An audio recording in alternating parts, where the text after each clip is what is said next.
जय हिंद दोस्तों, मेरा नाम सौरभ कुमार गुप्ता है। आज मैं बात कर रहा हूँ बीपीएससी ट्रायल 3.0 री एग्जाम के बारे में। और री एग्जाम में बात कर रहा था टीजीटी हिंदी के बारे में। उसके साथ साथ मैं बात कर रहा था ये स्टेट हिंदी के बारे में। आपको पता है ये स्टेट जो होता है वो टीजीटी होता है 9 to 10।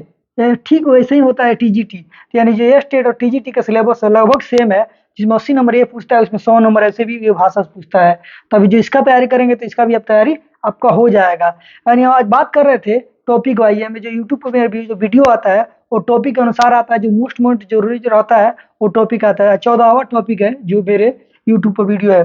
और ये आप ध्यान से देख रहे होंगे, यहाँ पे लिखा है पहली बार। तो पहली बार का मतलब ये हुआ जो पहली बार किताब लिखा गया, बुक लिखा, किताब लिखा गया, जो कविता लिखा गया, कहानी लिखा गया, उसके बारे में आज बात करने वाले हैं। और आगे के वीडियो में यही रहेगा।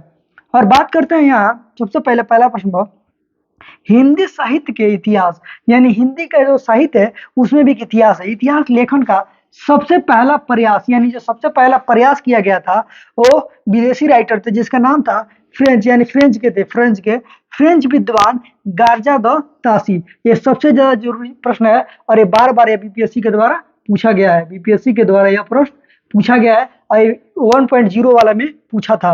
और दूसरा प्रश्न है, सबसे पहले अपनी पुस्तक, यानी गार्जा तासी ने सबसे पहले जो पुस्तक लिखा था उसका नाम इस्तवार द ला एलर इंदोई हिंदुस्तानी रखा है। यानी इसका पूरा नाम क्या है, इस्तवार द ला लितुलर इंदुई हिंदुस्तान रखा है। यानी इसका नाम थोड़ा सा टेढ़ा है, पढ़ने में आप लोगों को थोड़ा सा दिक्कत होगा। हम भी पढ़ने में थोड़ा असमंजस हो रहा है थोड़ा सा, या लेकिन बार बार पढ़ेंगे तो आपको याद हो जाएगा। ये बात करते हैं जो लिखे हैं पुस्तक वो कैसे लिखे हैं, वर्ण अनुकार, यानी जो इंग्लिश का वर्ण अनुकार है, इंग्लिश के जो अंग्रेजी के द्वारा लिखा है वर्ण अनुक्रमांकार अंग्रेजी के अनुसार लिखा है। जो इसके पेरिस में मुद्रित हुआ है, जो काम मुद्रित हुआ है पेरिस में इसकी छपाई हुआ है।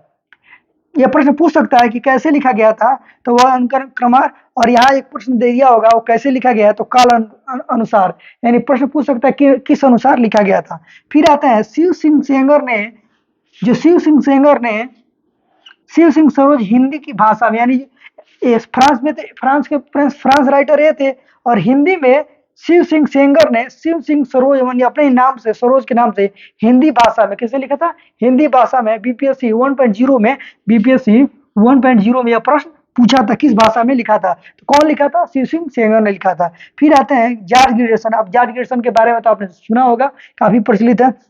ग्रियर्सन के द्वारा रचित, यानी ग्रियर्सन के द्वारा रचित the modern vernacular literature of Hindustan सच्चे अर्थों में लिखा है। कौन लिखा है, जॉर्ज ग्रियर्सन ने लिखा है। फिर आता है हिंदी साहित्य का पहला काल अनुसार, यानी काल के अनुसार, काल के अनुसार जैसे आता है आदिकाल, आता है भक्ति काल, रीति काल आता है, उसके अनुसार काल अनुसार इतिहास ग्रंथ के नाम जाना जाता है। यानी काल के द्वारा, काल क्रमांक के द्वारा लिखे थे और ये लिखे थे अंग्रेजी के द्वारा, ये जी अंग्रेजी के अनुक्रम के द्वारा। ऐसे ही टॉपिक वाइज वीडियो देखने के लिए हमारे चैनल को सब्सक्राइब करिए। धन्यवाद।